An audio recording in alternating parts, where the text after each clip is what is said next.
Hello everyone, hopefully this is working. Welcome to the Steamforged Games GenCon 2020 Keynote, provided to you live from our homes. As you probably all know, with COVID, a lot of businesses are working from home right now, and Steamforged is no different. So unfortunately you don't have the amazing team stream doing this with the super gear. Instead you've got myself, but I have roped in a few helpers. So just some introductions for everyone. Myself, I'm Rich Loxham, CEO of Steamforged Games and one of the co-founders along with Matt. We also have, and I should click this little thumbnail, we should see some pictures. Oh, there we go. So we have Richard August with us, who is one of our developers and definitely works on some projects in this presentation I can't talk about yet, which is kind of cool. We've got the famous Russ Charles, of Animal Adventures fame and many, many more things for us, and sculpting wise, and the illustrious Sherwin Matthews, from his script writing to his stories to his pretty much everything really. Yeah, he's done everything. So, and his massive Resident Evil fan base, I'm sure, love him as well. So, and growing Horizon fan base as well, which is great. Now, I'm going to kick into the presentation, so hopefully my technical abilities all work here. I'm hoping everyone can hear us and we can begin. So we are going to start off with having a little look at some of our projects. Just before we start, obviously, I've got a couple of things. Number one, as I said before, COVID, it's been a massive impact on the entire world, and it's been a very tough time for everyone, 2020. So we're hoping that Steamforged can shed some light on some nice things coming down the pipe. A lot of our projects have had to be adjusted for shipping and logistics. We're working with China and everything's kind of moved to the right. But we've now got a very solid release schedule coming up and a very solid plan for a lot of our projects now. So we're super happy where we've got to on that. But one thing we won't be talking about tonight is Guild Ball. Guild Ball is going to have a separate announcement in the coming weeks. So sorry Guild Ball guys, but you'll get that in a couple of weeks. So we're going to kick in straight to though with Godtear. So Godtear, if you're not familiar, Godtear was launched a year ago now. So we launched it just before all this kind of kicked off, the whole pandemic, which is great. But it's basically a perfectly brilliant skirmish game. Where you can kind of choose 3 champions, you battle it out. Any 3 champions can go together. It's got great combo play. It's really simple to get into. It's just a fantastic kind of product and a real nice world that's kind of created around it. And we've been super happy with this product. It's been a shame the pandemic hit. We obviously, because this is a very store-focused product. It's great to play with friends in a kind of 1v1 kind of area. However, we kind of realised that, and Russ and his team managed to make a nice little Tabletopia mod. So if you go on Tabletopia, you can check out for free Godtear. I'm playing it right now, but please do it after the stream. But yeah, you can go and play it right now. And we'll keep that updated with new champions to test them before release. And I'm going to tease a little bit there, but you'll be able to play some of the new cool stuff coming down the line.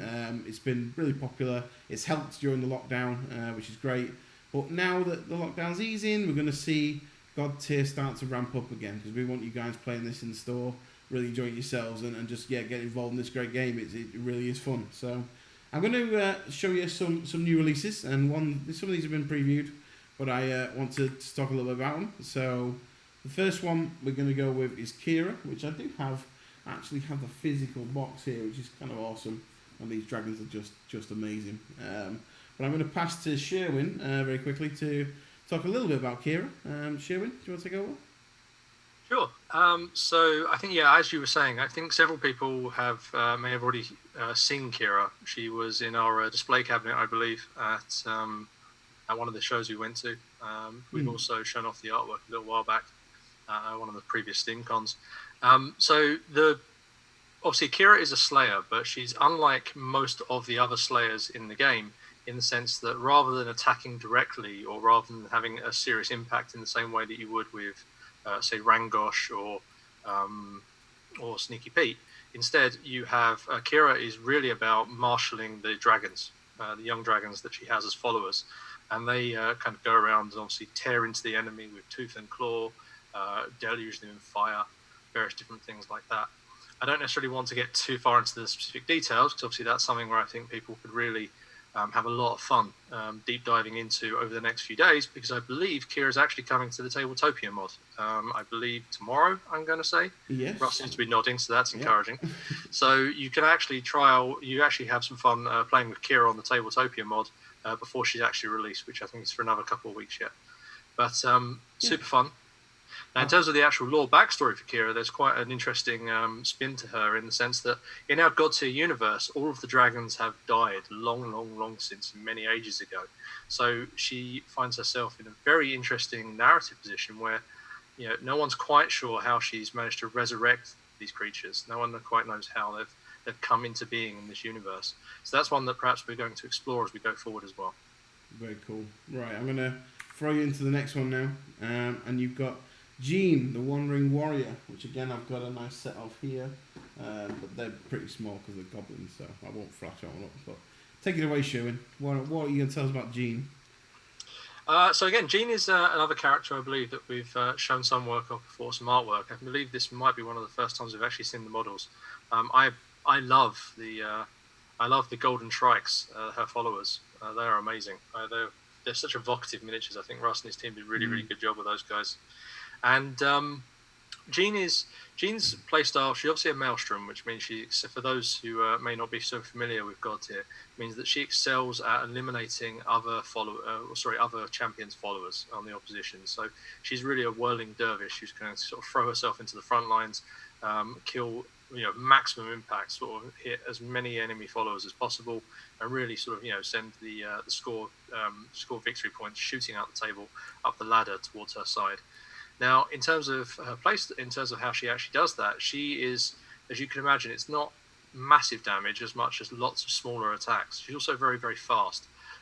This is a champion that has loads and loads of repositioning, whether it's after attacks, beforehand attacks like charges, free attacks as they're kind of really about rapid strikes. There's stuff where the Golden Shrikes can push enemies away. Lots and lots of repositionings, really fluid, dynamic champion and follower units to have on the table, and really kind of move around the game state and change it quite dramatically. So unlike some of the other the Maelstroms, who tend to be more perhaps a touch more static, or tend to be a little bit more or stoic in terms of someone like Titus, who really kind of advances forward slowly and then unleashes hell, this is a champion that's super fast, super agile, and also quite a devastating thing to unleash on the battlefield. I cannot wait to see people's paint jobs of these, because I think they look awesome as well. So definitely. Well, there you are. Right, and then we go on to another champion that's heading this way, which we've weirdly, this one was previewed way back in the Kickstarter on the retail page, a little sneaky preview for anyone who clicked it. So, but this is Luella. So I'm going to throw to you, Sherwin, on this one, and I think Russ will chip in a little bit about the sculpts as well. So. Sure. So Luella is obviously, it's another one of our dwarf models, and I think Russ, I'm sure we'll talk about that in a little bit. But I think that exactly as you've just said, when people saw Luella first, we kind of spoiled and teased her appearance at the end of the Kickstarter, I believe. So she's been another one that we've kind of had boiling for a little while. But she's a Maelstrom, much like we've seen before. But unlike Jean, who is very much about agile maneuvering, repositioning, kind of pushing enemies away, that sort of thing. Luella is much more of a line breaker kind of character. She's going to be leading the charge, sort of really charging into the opposition lines, smashing into them, sort of, really a Maelstrom, literally in the sense of the word, of just flashing blades, destroying everything in her path. Much more like a wrecking ball kind of vibe going on, which is super interesting to see on the tabletop. I think I know players have really wanted to kind of start looking at building all dwarf armies or all orcs and so forth. Yeah. So this is a really good accompaniment to go with perhaps someone as slow as Rodri, for example, who tends to be much more methodical kind of character going forward. Luella is almost the opposite of that. And Russ, what are you, from a sculpting point of view? Your team's done a good job on this one. Sorry, I had a microphone muting moment then. Yeah, we had an absolute riot on these. These were done by Tom, who is an amazingly talented artist in his own right. And he really was champing at the bit. He loves dwarf characters anyway. He also did Rodri and Rodri's followers. So there's that theme between these. And he did Nia. So all of our dwarf characters have been done by Tom. And he was really determined to create a set of female dwarf characters that felt like they could smash their way through any opposition on the battlefield. And I'm really excited about getting my hands on them, not least of which because I want to use one of these as a role-playing character as well, because I think they're going to make awesome character miniatures for tabletop role-playing, as well as I'm a big Maelstrom player. So I think Tom did a fantastic job carrying the dwarf aesthetic in a really interesting direction from where we are with Rodri's followers to Luella and her minions. I think he's done a great job, and I love all of the influence that he's brought in. I hope we can do more dwarves because I'm a big fan, and I'd love to take this aesthetic further. I actually have a box here as well. Again, they are coming out soon. I'm not telling you when, but they're on the list, and you can see this is one of the samples that we have. So they're looking awesome. Like I said, the sculpting details really come through. I think it's time for a little spoiler or something that people have not seen before. Is that about fire? I think that's about fire, isn't it? So I feel like a new champion is ready to approach, and I think Sherwin, you can talk about this just frankly awesome new character. Like I think that it's time to talk again. I'm actually just looking at the artwork, and I'd forgotten just how spectacular it's so good. It's really good.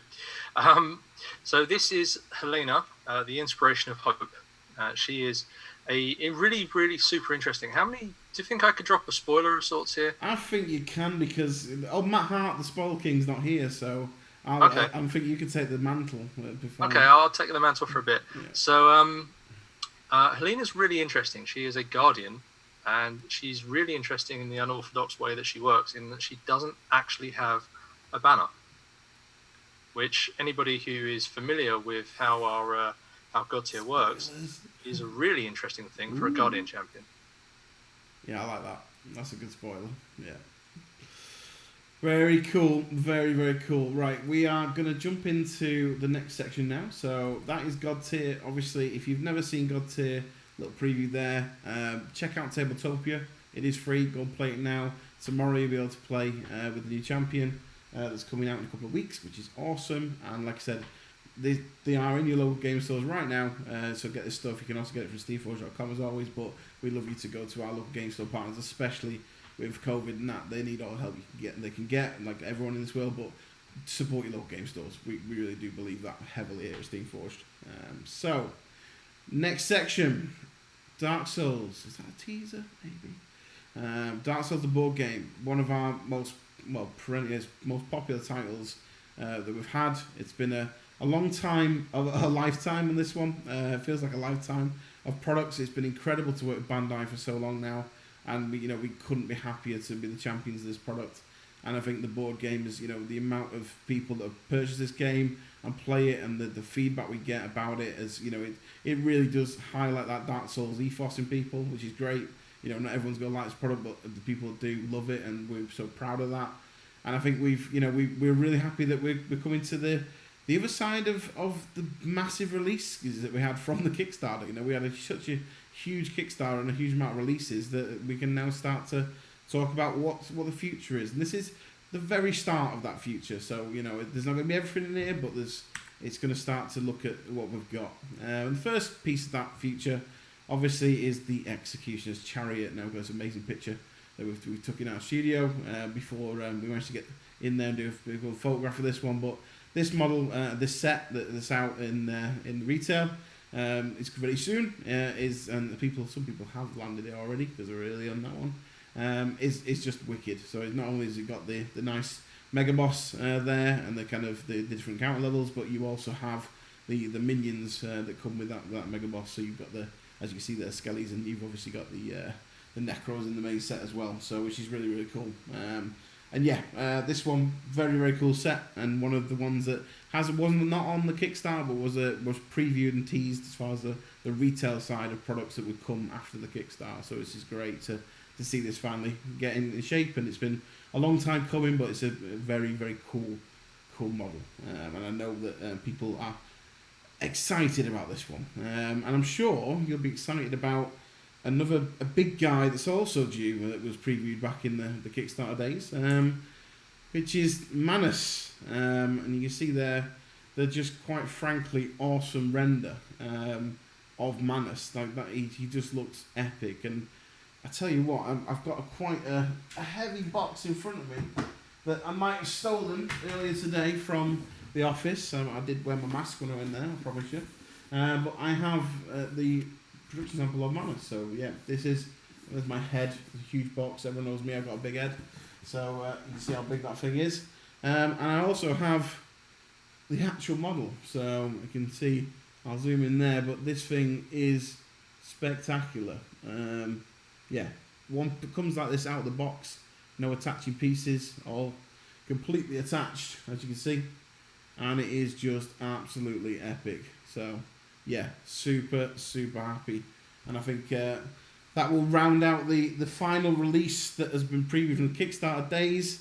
Someone's, I think already in chat, has mentioned about what about the Painted World and the 2018 kind of hints that we did in some of our previous Kickstarters. Well, we're obviously going to be working on Dark Souls for many years to come, and we've got a couple of very important years coming up for Dark Souls.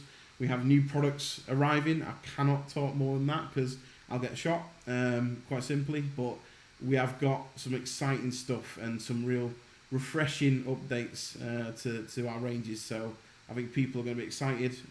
We've got so much cool stuff coming, and it's going to be a really good year coming up. When we go into 2020, 2021, it's going to be a really good Dark Souls year. From then onwards, we love Dark Souls, we love working with Bandai, and we just cannot wait to continue with this franchise. And you guys still love Dark Souls, praise the sun. Now, Animal Adventures, painted polygons. The man himself, Russ Charles, is here, and I will pass over to him for this section because this has been his baby that he's nurtured, and we've worked with him on this one, and it's just been honestly from Steamforce, it's been a pleasure to work on this line, and I think we've really created some special from a range of miniatures that you guys kind of really took on board and just loved, to then expand the world out last year with the Kickstarter, this year with the Kickstarter for the Gullet Cove, and it's now took a world of its own, and we're seeing the benefits of that. And I won't spoil any more, but Russ has really seen this world come to life, and we'll pass on to him now. Right. Okay. Wow. Exciting times. And obviously we've got Richard in the chat, who is Yes. our lead writer on Gullet Cove and partner in crime on developing the world of Animal Adventures. So from very humble beginnings, a crazy idea that we should make some dogs in D&D, we've arrived here with one of the coolest looking role-playing products I think I've ever seen. I have a copy, pre-production copy right here, which I'm not going to show on camera because I'm not allowed to, but it looks magnificent. And between the reason I have that copy is because we've been signing off all of the production material, we've been signing off the miniatures, the pin badges, the coins, the dice, the maps, all of the different elements that went into the Kickstarter. When we started out, it all looked so straightforward, and actually there's a lot of moving parts to put something like this together, and we've had an amazing, talented team working on it. And as things stand, despite the interesting times that we find ourselves in through 2020, everything is looking very rosy. We're on track. The quality of everything that we've been shown is absolutely fantastic. 2 minutes before I was on stream, I was answering emails with our production partners, assessing and reviewing some more things. So yeah, it's going really well. We've got an adventure live on Tabletopia that people can go and try. That was in one of our Kickstarter updates.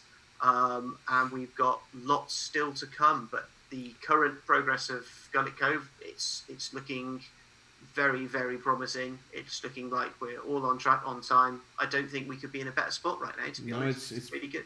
It's pretty good. And I believe we've been doing sort of sneaky in the background that we've not told anyone about as well. So. Well, I mean, yeah, It's always nice to do something sneaky in it, Russ. So I think I should show a little picture. I can't believe that you've got a copy of this. Well, yeah, I'll just show my camera a second, because I've been teasing Russ over this, because I managed to get this production sample of this out of the office, and I've got to say, it is mighty impressive. So I was kudos to my little minions at the office that pulled this to me today, just to tease Russ with. But I'll let Russ talk about what this is. So this is this was the first collaboration between Richard and myself, and this is something we are incredibly proud of. This is the Animal Adventures complete starter set aimed at new and also younger role players and people that want to try role playing out. And this is a set that we have worked really hard on making what I believe is one of the most, if not the most, complete starter packages for tabletop role playing you can get. That box that Rich just held up manages somehow to hold within it a double-sided vinyl finish game mat. Yep. You get a set of dog heroes, you get a set of cat heroes, you get this unique miniature down that we've got really big on the screen, model not shown to scale, I should point out, of this Chantilly the Fighter. You get character sheets, tokens, you get a rule book which also contains an adventure. You get a complete set of dice, much nicer dice than are shown in this this sample picture. Yes, they got data and in there. That really cool fold-out mini GM screen. So it's literally everything you need to play a game. You can grab this off the shelves and go. We wanted something that, if you pick this up in a bookstore or a game store and there was a table in the corner, or you found it at a convention, you could sit down with friends and play and not want for anything. No standees, fully paintable miniatures of exactly the same quality that we put in our main Animal Adventures line. All of the DM screen, you're just good to go. You're set, one and done. Pick that box up and go. It's amazing what Steamforged have taken and done with the set. When we pitched this, we didn't think it was possible to create something so complete. I'm really excited for it. No, it's looking awesome, and again, it's I put coming soon with a little TM next to it, because I'm not spoiling release dates, but yeah, it's as you can see, it's well on its way anyway. I have the physical sample with me, so it's we're super happy. And again, and as an aside, this contains some of the most adorable artwork you will ever see anywhere ever. It's amazing. Cool. Yeah, it's pretty damn cool. And yeah, so it's gonna be exciting this time for Animal Adventures, and we're looking forward for the products to ship. And like I said, we've got the show shipping, and it'd be shame to stop there, surely. So I think in February, I'm sure there'll be something happening a bit chillier than normal. I would say we have ideas. We are going north. A little bit frostier. Frozen north. Frozen, yeah. It's going to be pretty special. I'm sure people can work that out. That's not too obvious, right? Yeah, this is a world we just want to keep growing. Yeah, it's very cool. So as long as you guys like it, we'll keep doing it. So now on to one of our products that's going to be releasing this year from Kickstarter. So Devil May Cry, Capcom, we've been working with on this one. As you know, it was a great successful Kickstarter, and we are releasing it to market this year. So this is one you're going to see in stores, but we'll put it in the slides for one quick reason. We want to make sure that if you have missed the Kickstarter on this, that there will be a limited amount for retail. So if you haven't already seen this, keep an eye out very close when this is released, because it will go very quickly, and we expect that the demand's going to be pretty high on it as well. So if you haven't managed to get it, make sure you don't wait on this one, because we expect it to be popular. It's a super cool game.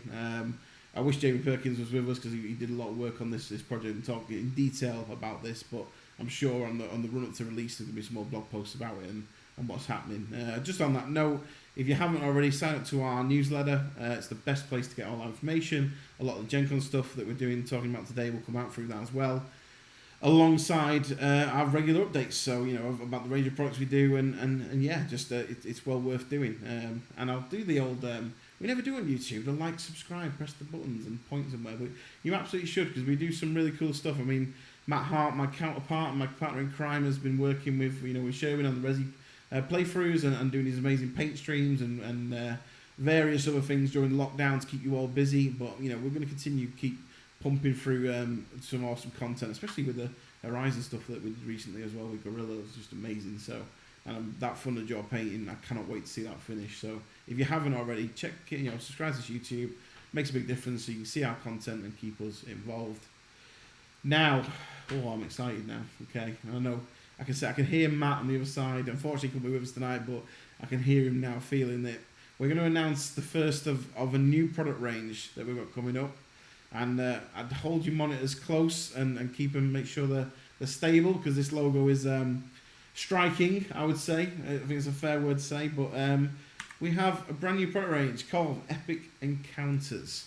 And that is the actual logo, believe it or not. Yeah, we are going there. So hopefully this is straight away hitting you the nostalgia vibes and getting the good feels going.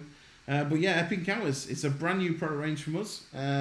And Richard August is going to talk a little bit about it, and I'm going to show you the first slide, and he'll take it from there. So I'll jump to the first slide, some goodies on it, and Richard, over to you. So when I was kind of brought onto the Steamforged team, it was very much with the idea of doing more in the role-playing market. Matt is a role player from long ago, he probably doesn't want me telling you quite how long, but let's say he knows his way around a copy of Advanced Dungeons and Dragons. What we wanted to do was give people a complete encounter or adventure in a single box. No kind of buying a source book, then buying minis, then buying maps, then buying cards. Everything you need to play an amazing adventure or a spectacular cinematic encounter will be in a single box that you pick up off the shelf, and if you know your way around the 5e D&D rules, you can take it out and play it. It's all there. None of these minis require assembly. I don't think. Nope. Everything, there are maps that are of the highest standard. There is a book with all the statistics and, if I say so myself, a pretty exciting adventure in. This is the first one, the Shrine of the Kobold Queen, in which you basically take down the titular Kobold Queen to stop her starting a religious war. But of course, it's not just about adventures, it's also about big cinematic encounters, and for that you need massive cinematic bad guys. You absolutely do. You absolutely do. And I think, this is a little teaser. You're going to find that, this first set that we've got is the start, like Richard said, of many. We've got a huge range, role-playing miniatures at Steamforged is a big part of what we've started to grow into. We've got Annual Adventures we worked on, and now this. It's, we really do believe in our quality of miniatures, what we can do, and we're super happy to present this box. And as Richard said, you need something big to go with, your Cobalt, surely, right? And it's got to be big.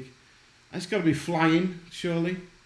And it's got to be a giant red dragon, surely. Richard, that's right?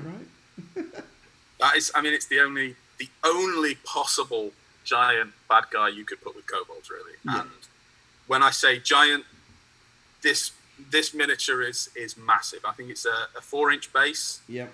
And a 16-inch wings. That has a 16-inch wingspan. Yeah. It's honestly quite difficult to stop it taking off at the table. No, it's a very cool. Again, so this is these are two separate box sets, and all the details of these sets are going to be coming out over the next few months. So you're going to see from steamforge.com, deep dives into these from the lore side, from what you get in the box and the contents. We're teasing bits out today and showing you a little bit from the miniature side, because we couldn't be happier. And we've got this nice splash image of both sets together, which is pretty impressive.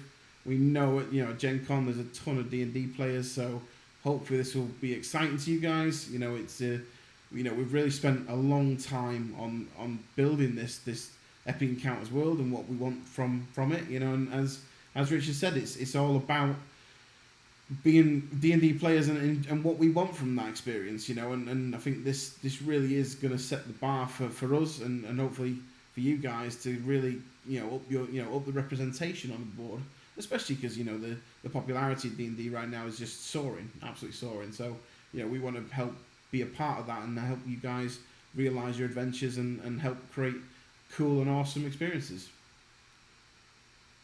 Can I just point a couple of things out to do with these models, Rich? Russ. Yeah.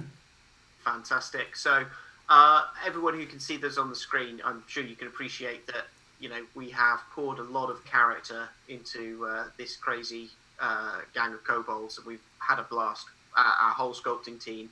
This is one of our first projects that all of our sculpting team, which we've expanded out with new members. Everyone has worked on this. And I think one of the things that I should point out, apart from all of the many character details, like the kobold archers using their tails to hold their quivers of arrows in place, is the fact that what you're seeing on the screen is what you get. That dragon does come as a big red dragon on a big pile of gold on a really nice hard plastic black base. That's what you get.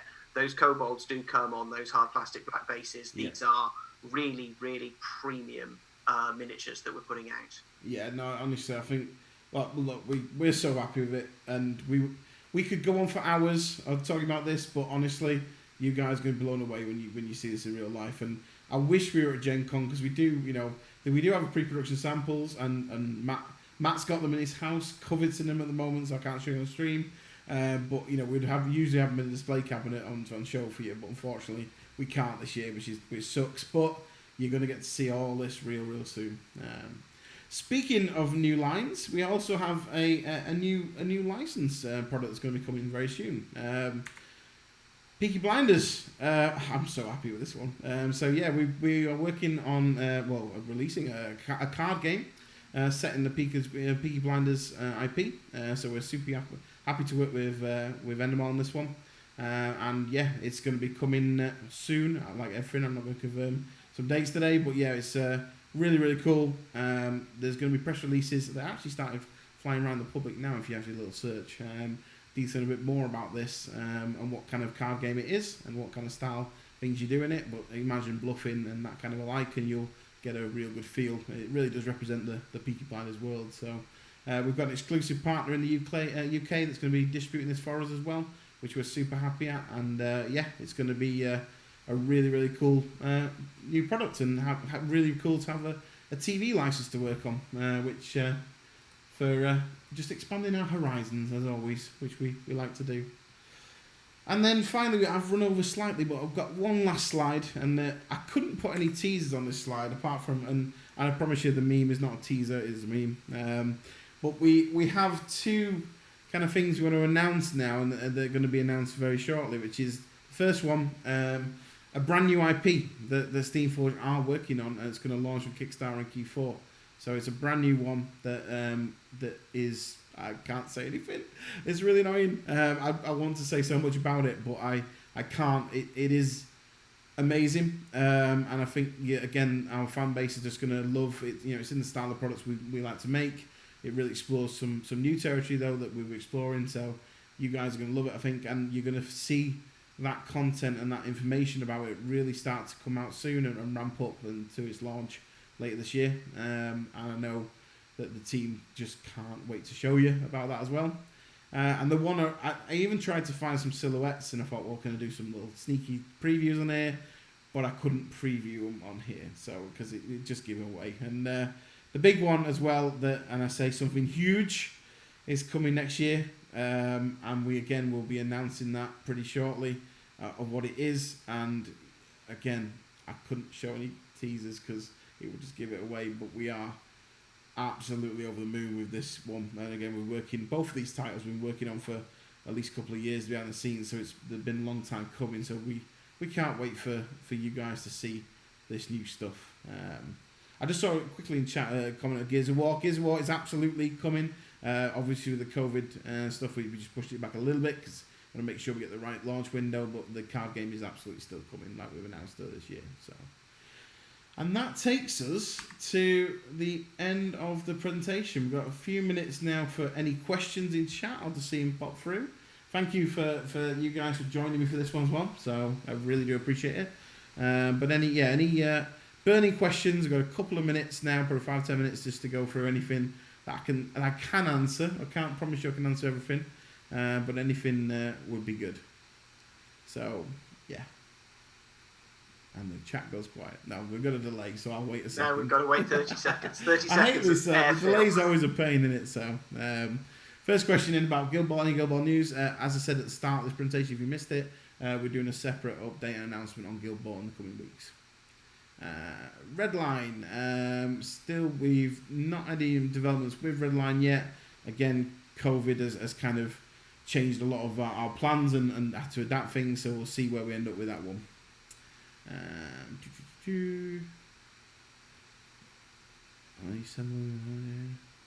Okay, release dates for the Godtear stuff.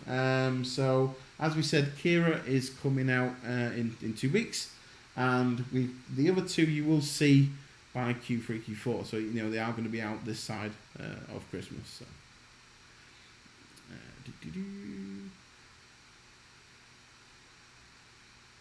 Yeah, a lot of questions about Guild Ball. You're going to get it in a separate update.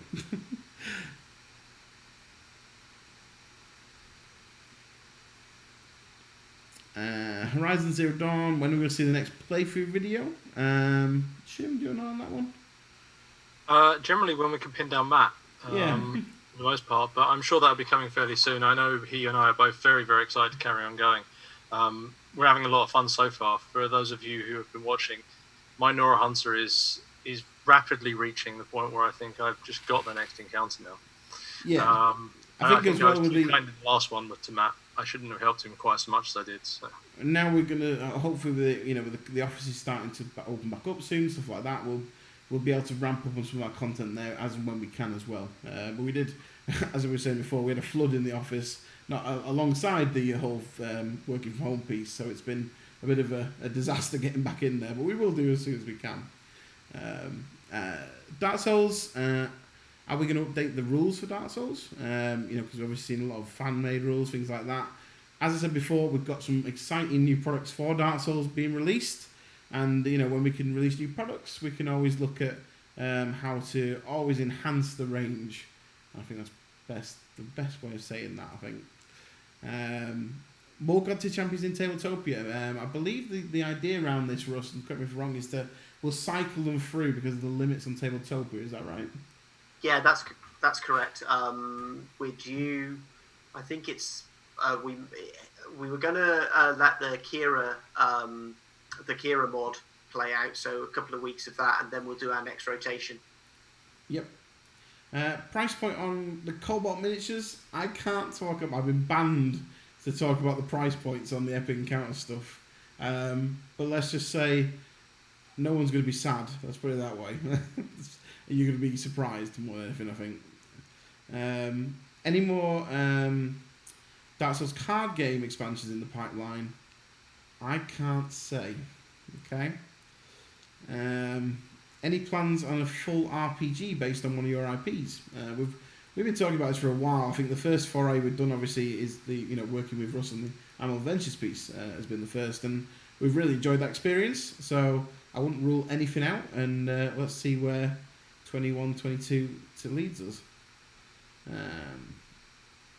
How is the RE3 board game coming along? Good question, Sherwin. RE3 is completely, in terms of development, is completely 100% done now. We were actually very, very, very far along to the point where I'd actually be very happy to have put the game out at the time we actually had the Kickstarter. But as is always the case, whenever you have a Kickstarter, there'll be some random ideas that come up, and we definitely unlocked quite a few new things that we didn't necessarily expect to have. So there's been a whole bunch of extra development going on for things like knife only mode and nightmare mode and that sort of stuff. But that said, that's all completed now. It's going along tremendously.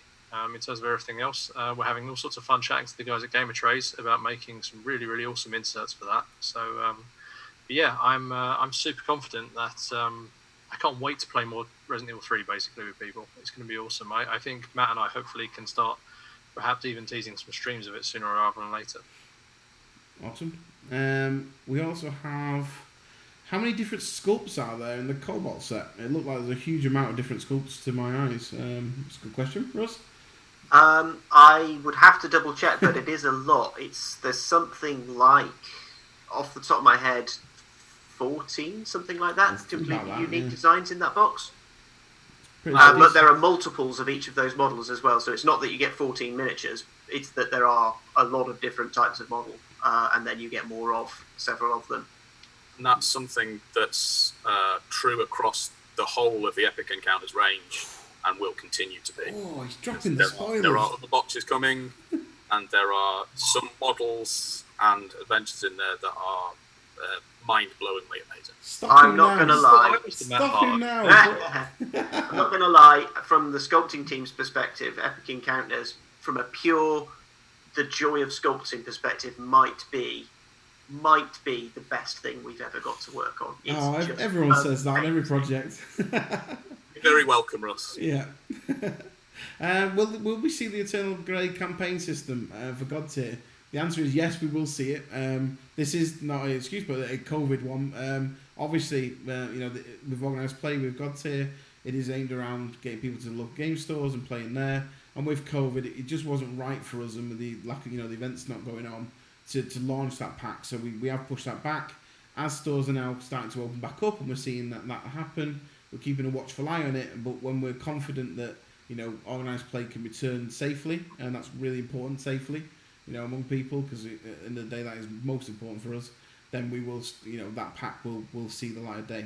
So it is there. It is kind of pumping in the background, but we want to make sure you guys are safe playing this stuff. Yeah, just to quickly jump on if I can on that one, Rich. Yeah. That's actually something where development is ongoing with a few tweaks for obviously stores versus Adepticon, for example, Yes. which where we originally were going to look at doing it. But that's actually something that is currently being worked on. So yes, absolutely. Perfect. For Epic Encounters, how do the player characters work? Epic Encounters. How do Epic Encounters? How the player characters work? I'm not going to talk about that one yet, because all the working mechanics I'm going to hide, Richard, before you jump in and talk about it, because I want to get people to talk about that later. So, yeah. I think we're actually coming up to the finish time now. We've got about 1 minute left. I just want to say a big thank you to everyone that tuned in. I know it's not the normal Gen Con, and we can't now all go and have a chat on the booth and talk about how cool stuff is, which is a shame. But obviously, I hope you guys enjoy the experience from not just us, but all the exhibitors that are doing the online thing. Come and check out the is it Spine Glass, Looking Glass Gen Con experience that we're doing as well over the next few days. And we've obviously got some events you can sign up for as well via our website, as you've probably seen. But please do subscribe to our YouTube, sign up on the mailing list. All this content we've talked about here will start to come out over the next few days and the next few weeks as well. You're going to see plenty more stuff come from us. So the future, the old saying, the future bright, the future's orange, which you'll get from many UK people, but that's not the case. We're not stealing slogans. Yeah. Right. Thank you very much, guys. And we'll see you all later.